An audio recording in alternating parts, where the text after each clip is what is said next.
सभी को जय हिंद। भाइयों साथियों, आशा करता हूँ आप लोगों ने मॉडल प्रैक्टिस सेट को टेलीग्राम से डाउनलोड करके उसको लगा लिया होगा। अब बारी है सेट को डिस्कशन करेंगे। तो आज हम लोग डिस्कशन करेंगे मॉडल प्रैक्टिस सेट नंबर 5 को। और हाँ दोस्तों, आप लोग कमेंट में हमें ज़रूर बताइए क्या आपका फीडबैक है, क्या मतलब अगर वीडियो अच्छा लगे तो लाइक भी करिए, अगर अच्छा नहीं लगे दोस्तों तब भी डिसलाइक ज़रूर कर दीजिए, ताकि हमें पता चल जाए कि हमें और क्या क्या सुधार करना चाहिए। तो चलिए शुरू करते हैं आज का डिस्कशन। आज का हमारा पहला क्वेश्चन है, प्रत्येक लोकोक्तियों को सही अर्थ का चयन दिए गए विकल्पों में से कीजिए। तो कुछ लोकोक्तियाँ दिया गया है, उसका जो है चयन करना है। तो पहला लोकोक्ति है हमारा, अपनी करनी पार उतरना। इसका अर्थ होता है कर्म का फल अवश्य मिलता है। ऑप्शन नंबर ए हमारा बिल्कुल सही है। अगला लोकोक्ति है, आ बैल मुझे मार। तो इसका मतलब होता है जानबूझकर मुसीबत में पड़ना। प्रत्येक रेखांकित वाक्य के लिए एक शब्द का चयन कीजिए। तो तपेदिक छूत से फैलने वाला रोग, यानी जो छूत से फैलता है उसे क्या कहते हैं दोस्तों? तो वह उसे संक्रामक बीमारी कहते हैं। अगला है, रवि ईश्वर को न मानने वाला मनुष्य है। तो ईश्वर को न मानने वाला, तो ईश्वर को न मानने वाला को जो है नास्तिक कहा जाता है। किसे? नास्तिक। प्रत्येक प्रश्न में दिए गए 4 विकल्पों में से वाक्य में शुद्ध रूप का चयन कीजिए। तो इसमें जो दोस्तों वाक्य है हमारा, तुलसीदास असुर अवधि और ब्रजवासी कवि थे। नहीं दोस्तों, ये सही नहीं बैठ रहा। तो इसका जो हमारा आंसर हो जाएगा, तुलसी और सूरदास कवि अवधि और ब्रजभाषा के श्रेष्ठ कवि हैं। ऑप्शन नंबर बी हमारा बिल्कुल सही है। अगला, प्रधानमंत्री को बुला भेजा। तो ये नहीं सही लग रहा दोस्तों। तो इसमें प्रधानमंत्री को बुलाया, ये भी ठीक नहीं लग रहा। प्रधानाचार्य ने अध्यापक को बुलाया, ये सही है क्या? माफ कीजिएगा, प्रधानमंत्री बुला के प्रधानाचार्य के चक्कर में। प्रत्येक शब्द के लिए उसके नीचे दिए गए विकल्पों के सही विलोम को। तो सम्मुख, तो सम्मुख का विलोम क्या होगा? तो सम्मुख का विलोम जो होगा हमारा विमुख होगा। मौखिक, तो मौखिक का विलोम जो होगा वह क्या होगा? तो वह लिखित होगा।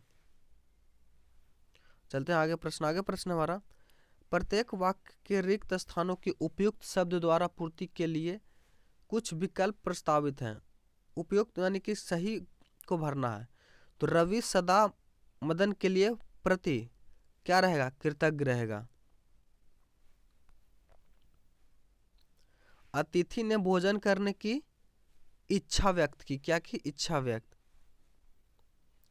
अगला है, find out which part of a sentence has an error. तो इसमें एरर को ढूंढना दोस्तों। तो इसमें जो हमारा एरर हो जाएगा वह ऑप्शन नंबर ए सही होगा, इफ आई वाज यू। और इन दूसरों की बात करें तो इसमें जो देन प्ले, ये ऑप्शन नंबर सी हमारा जो है वह गलत है। एवं अगला है, choose the which express the right meaning of given, यानी सिनोनिम्स बोल रहा है दोस्तों। तो बिनिवोलेंट का सिनोनिम्स होगा चैरिटेबल। और दोस्तों ये एंटोनिम्स बोल रहा है, तो वैलिडेट। तो वैलिडेट का जो होगा दोस्तों ये क्या होगा? तो ये हमारा होगा डिस्प्रूव। आगे है, fill in the blanks. The story would make a good subject for a novel. क्या? फॉर अ नेवर, यानी 15 का 1। चलते हैं आगे जीएस के प्रश्नों की ओर।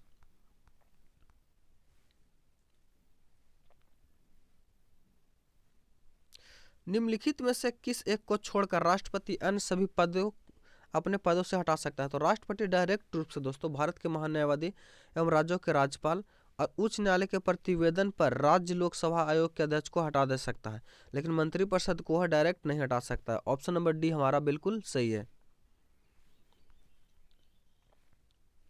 अगला प्रश्न है, निम्नलिखित में से किस शहर में नौसेना कमान का मुख्यालय नहीं है?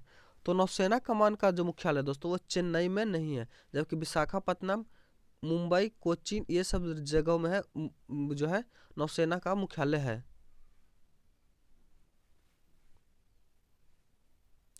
अगला है, सार्क का पूर्ण रूप क्या होता है? तो सार्क का पूर्ण रूप होता है दोस्तों south association for regional corporation. Option number D जो हमारा बिल्कुल सही है। और सार्क में सदस्य देशों की संख्या कितनी है? तो सार्क में सदस्य देशों की संख्या जो है 8 है। यानी जो भारत के से सटे हुए जो जितने भी देश हैं वो लगभग सार्क में सदस्य देश आता है। लेकिन दोस्तों एक म्यांमार को देकर आपको फंसाया जाता है कि जबकि म्यांमार जो है सार्क का सदस्य नहीं है, तो इसको आप ध्यान रखिएगा। भारत आने के लिए सागरीय मार्ग की खोज किसने की थी? तो भारत आने के लिए जो सागरीय मार्ग की खोज की थी वो वास्को डिगामा ने की थी। किसने? वास्को डिगामा ने। स्वेज नहर के खुलते ही खालिस्तान और खालिस्तान के बीच समुद्री मार्ग छोटा हो गया। तो यह दोस्तों ऑप्शन के अनुसार हमारा लंदन और चेन्नई हो जाएगा। क्या लंदन और चेन्नई के बीच की जो दूरी है वह समुद्री मार्ग की वह कम हो गई स्वेज नहर के खुलते ही। प्रथम विश्व युद्ध निम्नलिखित अवधि में लड़ा गया था। तो प्रथम विश्व युद्ध जो दोस्तों वह 1914 से 1918 ईस्वी तक लड़ा गया था। कब? 1914 से 1918 ईस्वी तक। ऑप्शन नंबर ए हमारा बिल्कुल सही है। अगला प्रश्न है भारत के मुगल साम्राज्य की स्थापना किसने की थी? तो इसके पहले वीडियो पिछले सेट में हम लोग देख चुके हैं कि भारत में जो मुगल साम्राज्य की स्थापना है जो वह बाबर द्वारा 1526 के पानीपत के प्रथम युद्ध के द्वारा स्थापित किया गया था। अगला प्रश्न है नीचे मुगलों के नाम किसी विशेष अनुक्रम में घोषित हैं। काला अनुक्रम की दृष्टि में कौन सा अनुक्रम सही है? तो पहला ऑप्शन हमारा शाहजहां, जहांगीर, हुमायूं, बहादुर शाह, जफर। नहीं दोस्तों, सबसे पहले जो है बाबर, बाबर के बाद हुमायूं था, तो यह जो है यहीं पर गलत हो गया। दूसरा ऑप्शन है हुमायूं, जहांगीर, शाहजहां, बहादुर शाह, यानी ये लगभग दोस्तों सही लग रहा है। पहला यानी जहांगीर बाबर, उसके बाद हुमायूं, हुमायूं के बाद अकबर, अकबर के बाद जहांगीर, यहाँ पे अकबर को हटा दिया गया है, जहांगीर के बाद शाहजहां, बहादुर शाह। ये ठीक है दोस्तों, ऑप्शन नंबर बी हमारा बिल्कुल सही है। किसके शासनकाल के दौरान मराठा सत्ता सर्वोच्च शिखर और प्रतिष्ठा पर था? तो यह जो था दोस्तों एक तो बालाजी बाजीराव के समय, बालाजी बाजीराव के समय जो मराठा साम्राज्य जो था वो सर्वोच्च शिखर पर था। अगला है आर्य समाज की स्थापना किसने की थी? तो आर्य समाज की स्थापना जो है दोस्तों वह दयानंद सरस्वती ने के द्वारा किया गया था। किसके द्वारा? दयानंद सरस्वती के द्वारा। ये कब किया गया था दोस्तों? तो ये 1800 किसमें? तो 1800 ये आर्य समाज की स्थापना 1885 में शायद। थोड़ा सा कंफ्यूजन है, आप लोग कमेंट करके बताएगा सही। 1885 में। धूमकेतु की पूंछ हमेशा सूर्य से दूर रहती है। तो धूमकेतु की पूंछ जो हमेशा वह सूर्य से दूर क्यों रहती है? तो वह जो रहती है दोस्तों सौर विकिरण और सौर पवनों के कारण। ऑप्शन नंबर बी सी हमारा बिल्कुल सही है। अगला प्रश्न है भारतीय राष्ट्रगान जनगण मन के रचयिता थे। तो भारतीय राष्ट्रगान जनगण मन के जो रचयिता थे दोस्तों वो रविंद्रनाथ टैगोर थे। कौन? रविंद्रनाथ टैगोर। और इन्हें जो है गीतांजलि के लिए जो है नोबेल पुरस्कार मिला है। भारत का महान श्रेष्ठ ज्येष्ठ व्यक्ति यानी grand old man of India के नाम से किसे जाना जाता है? तो यह जो है दादा भाई नौरोजी को जाना जाता है। किन्हें? दादा भाई नौरोजी को। अगला प्रश्न है निम्नलिखित वर्ष में से सविनय अवज्ञा आंदोलन कब प्रारंभ किया गया था? तो सविनय अवज्ञा आंदोलन जो है दोस्तों वह 1930 ईस्वी से। कब? 1930 ईस्वी जो है से प्रारंभ किया गया था। ऑप्शन नंबर ए हमारा सही हो जाएगा। भारत छोड़ो आंदोलन कब प्रारंभ हुआ था? तो भारत छोड़ो आंदोलन जो है दोस्तों वह 1942 ईस्वी से प्रारंभ हुआ था। किस प्रधानमंत्री ने समाजवाद की विचारधारा को आगे बढ़ाया? तो यह जो किसने बढ़ाया था? तो यह पंडित जवाहरलाल नेहरू के द्वारा बढ़ाया गया था। राज्यसभा द्वारा लोकसभा को धन विधेयक कितने समय में लौटा देना चाहिए? तो यह जो दोस्तों कम से कम 14 दिन के अंदर जो है राज्यसभा लोकसभा को धन विधेयक को वापस करेगा। खैबर दर्रा स्थित है। तो खैबर दर्रा दोस्तों अफगानिस्तान और पाकिस्तान के बीच अवस्थित है। कहाँ? अफगानिस्तान और पाकिस्तान के बीच अवस्थित है। ऑप्शन नंबर बी हमारा बिल्कुल सही है। अगला प्रश्न है भारत के अरब सागर और बंगाल की खाड़ी से लगे समुद्र तट की लंबाई कितनी है? तो भारत के जो अरब सागर और बंगाल की खाड़ी से लगे समुद्र तट की लंबाई है वो 6100 किलोमीटर। कितना? 6100 किलोमीटर है। कृष्णा नदी का उद्गम स्थल के समीप है। तो कृष्णा नदी का जो उद्गम स्थल है दोस्तों वो महाबलेश्वर के समीप है। कहाँ?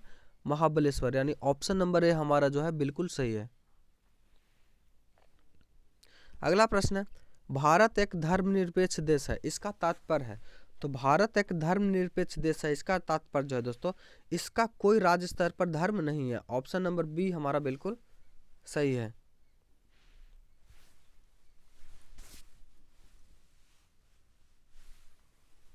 अगला प्रश्न है,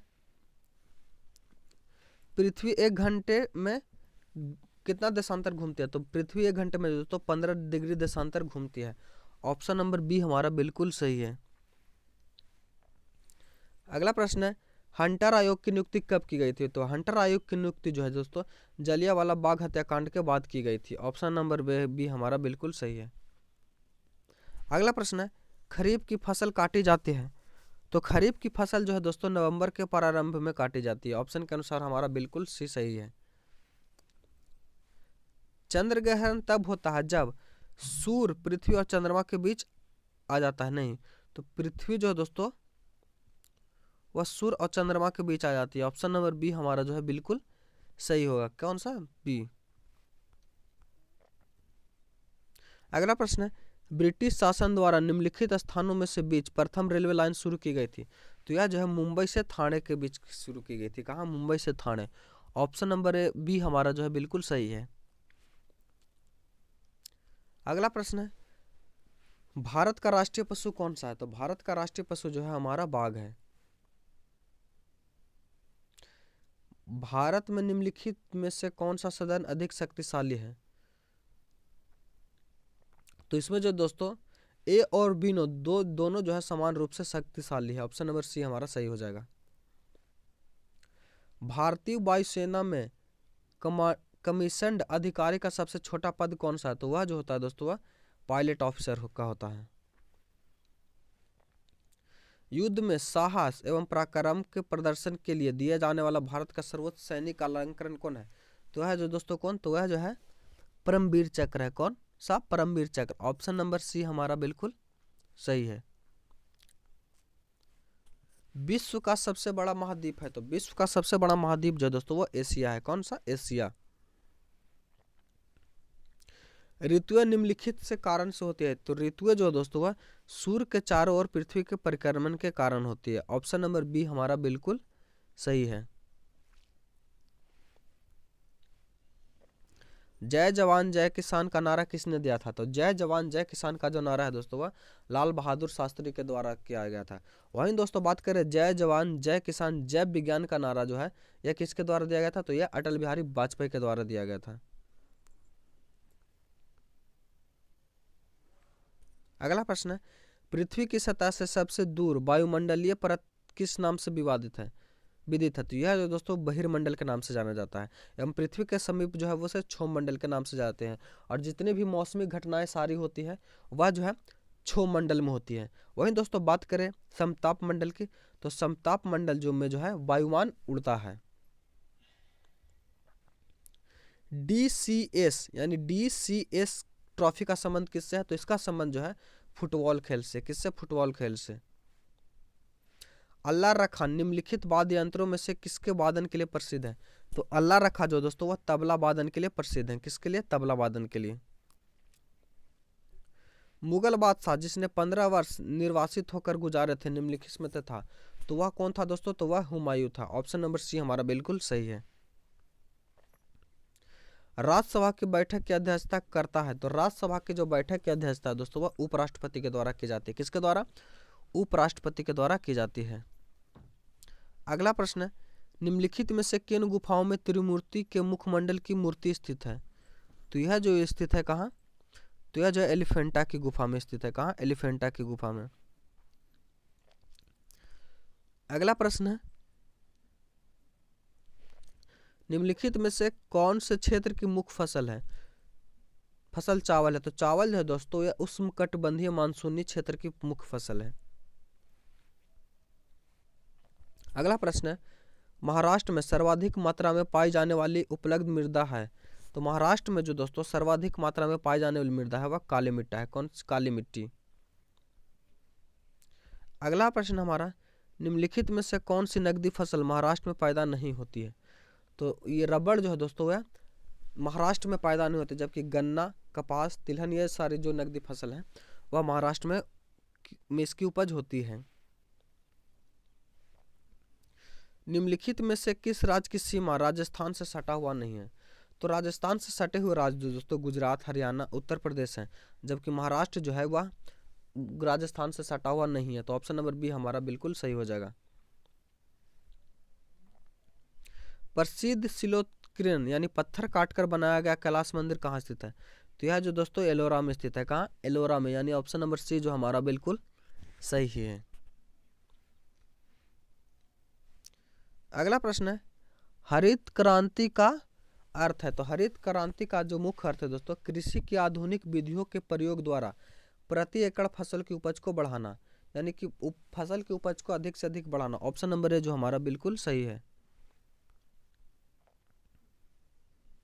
अगला प्रश्न है, एक समतल दर्पण पर आपतित किरण 60 डिग्री का कोण बनाते हैं, तो परावर्तन कोण होगा। तो परावर्तन कोण भी हो जाए दोस्तों 60 डिग्री का, क्योंकि आपतित कोण परावर्तन कोण का जो है वह बराबर होता है।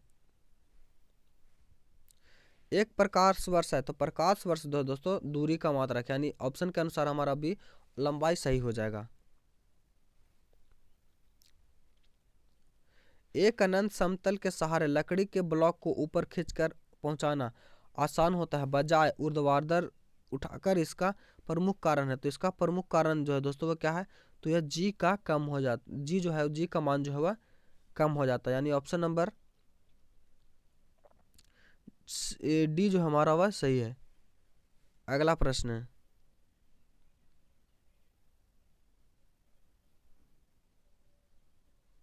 नहीं जो तो माफ कीजिएगा दोस्तों, इसका जो हो जाएगा भार के केवल एक हिस्से को संभाले रखना। ऑप्शन नंबर ए हमारा बिल्कुल सही है। अगला प्रश्न है, जब कोई पिंड एक वृत्त के अनुचर गति पर चलता है तो क्या होता है। तो उस पर कोई कार्य नहीं हो सकता। ऑप्शन नंबर ए हमारा बिल्कुल सही है।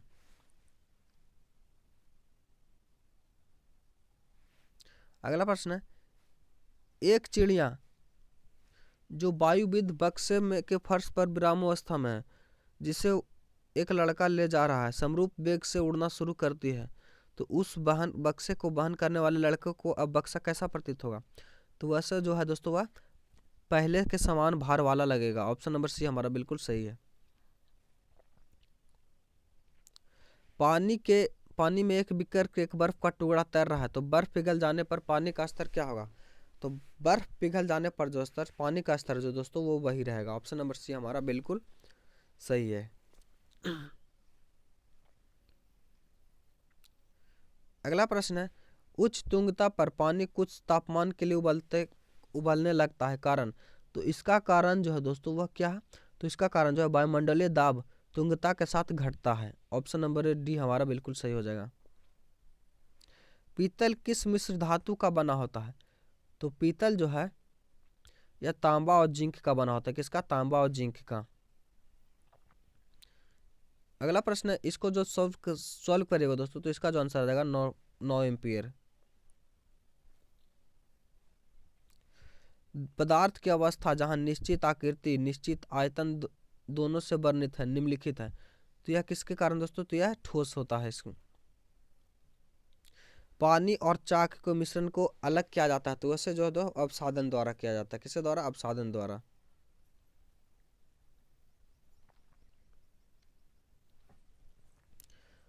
परमाणु में प्रोटॉन रहते हैं, तो परमाणु में जो प्रोटॉन रहता है दोस्तों वो नाभिक के भीतर रहता है। कहाँ? नाभिक के भीतर।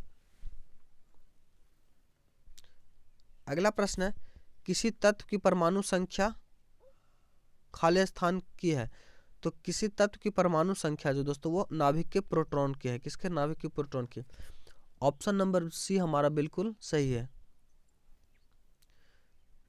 जंग उदाहरण है, तो जंग जो है दोस्तों यह किसका, यौगिक का उदाहरण है, किसका, यौगिक का।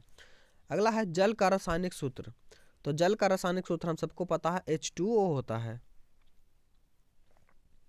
अगला प्रश्न है द्रव बूंद की संकुचन और कम क्षेत्र घेरने की प्रकृति का कारण है, तो इसका प्रकृति का कारण जो पृष्ठ तनाव है, क्या, पृष्ठ तनाव। अगला प्रश्न है एक आदमी 10 मीटर से अधिक दूर की वस्तु को स्पष्ट नहीं देख पाता है, वह किस दृष्टिकोण से पीड़ित है, तो वह जो दोस्तों वह मायोपिया से पीड़ित है, किस पर, मायोपिया से पीड़ित है। ऑप्शन नंबर सी हमारा बिल्कुल सही है। अगला प्रश्न है फ्यूज वायर का कार्य होता है, तो फ्यूज वायर का कार्य होता है दोस्तों प्रबल धारा आने पर पिघलकर विद्युत प्रपथ को भंग कर देना। ऑप्शन नंबर ए हमारा बिल्कुल सही है। अगला प्रश्न है अत्यधिक शीत ऋतु में पहाड़ों पर पानी पाइप लाइन फट जाती है, इसका कारण क्या है, तो इसका जो कारण है दोस्तों पाइप के जम जाने पर फैल जाना। ऑप्शन नंबर सी बिल्कुल हमारा सही है। धातुएं समानता वैद्युत सुचालक होती हैं, फिर भी वैद्युत चालकता की दृष्टि से सबसे अधिक सुचालक कौन है, तो सबसे अधिक सुचालक दोस्तों सिल्वर है, क्या, सिल्वर। ऑप्शन नंबर ए हमारा बिल्कुल सही है। अगला प्रश्न है H2 वाष्प श्वेत CuSO4 को कर देता है, तो यह कैसा कर देता है, तो यह जो है नीला कर देता है। अगला प्रश्न है निम्नलिखित में से कौन निर्जल क्रिस्टलीय है, तो निर्जलीय क्रिस्टल जो है दोस्तों वह कौन है, तो वह जो है हमारा NH4 ऑप्शन नंबर सी हमारा बिल्कुल सही है। अगला प्रश्न है हवा का वाष्प घनत्व होता है, तो हवा का जो वाष्प घनत्व होता है 14.4 होता है। एक परमाणु 19 प्रोटॉन और 20 न्यूट्रॉन के है, तो उसके द्रव्यमान संख्या, तो द्रव्यमान संख्या दोस्तों दोनों का योग होता है, तो ऑप्शन नंबर डी जो हमारा बिल्कुल सही हो जाएगा। किसी झील की सतह पर पानी बस जमने ही वाला है, तो झील के अधस्थ पर जल का जो तापमान क्या होगा, तो उस पर जो जल का तापमान होगा 4 डिग्री सेंटीग्रेड होगा, कितना, 4 डिग्री। ऑप्शन नंबर डी जो हमारा बिल्कुल सही है। अगला प्रश्न है शुद्ध दूध की शुद्धता माप करता है, तो दूध की शुद्धता जो हम लोग लैक्टोमीटर से मापते हैं, किससे, लैक्टोमीटर से। पत्तियों का हरा रंग होने का कारण, तो पत्तियों का रंग जो हरा होता है दोस्तों यह क्लोरोफिल की उपस्थिति के कारण होता है। अगला प्रश्न है पदार्थ का सबसे छोटा कण जिसका स्वतंत्र अस्तित्व और मूल पदार्थ के गुणधर्मों को धारण किए रहता है कहलाता है, तो यह जो दोस्तों अणु कहलाता है, क्या, अणु कहलाता है। घड़ी में चाबी भरने के बाद उसमें भंडारित हो जाती है, तो घड़ी में चाबी भरने के बाद जो दोस्तों उसमें भंडारित होती है यांत्रिक ऊर्जा। अगला प्रश्न है इलेक्ट्रोप्लेट होने वाली वस्तु सदैव बनाई जाती है, जो उस पर धातु चढ़नी होती है वह सदैव होता है कैथोड और एनोड। ऑप्शन नंबर ए हमारा बिल्कुल सही है। आगे मैथ का प्रश्न है दोस्तों, इसका आंसर बता दे रहे हैं क्योंकि आप लोग वीडियो में कमेंट करके बताते नहीं कि मैथ का सोल्यूशन करें या नहीं करें, क्योंकि वीडियो बहुत ही लंबा हो जाएगा, इससे आपको भी बोरिंग फील होगा। तो इसका जो आंसर हो जाएगा दोस्तों वह कितना हो जाएगा, तो 91 का ये ऑप्शन ए सही हो जाएगा। इस प्रश्न को सॉल्व करें तो इसका आंसर जो 6 सही हो जाएगा दोस्तों। 93 को सॉल्व करें तो इसका जो सही आंसर आ जाएगा वह 4 घंटे आ जाएगा। 94 को जब सॉल्व करेगा तो इसका आंसर हो जाएगा 76.80।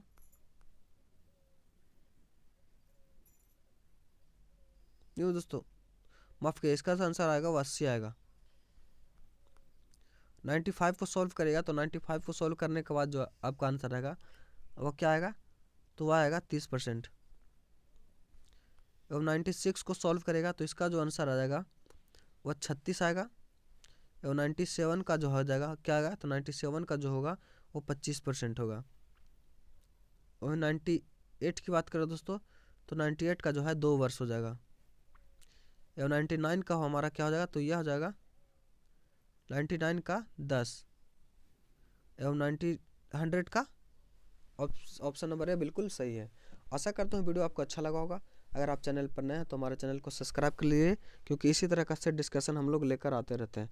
और हाँ दोस्तों, वीडियो का कैसा लगा कमेंट करके ज़रूर बताएं। अगर कुछ उसमें ऐड करने की ज़रूरत है तो भी हमें बताएं। अगर वीडियो अच्छा लगा हो तो लाइक कीजिएगा और नहीं लगा हो तो डिसलाइक ज़रूर कीजिएगा दोस्तों। तो मिलते हैं अगले वीडियो में, तब तक के लिए धन्यवाद।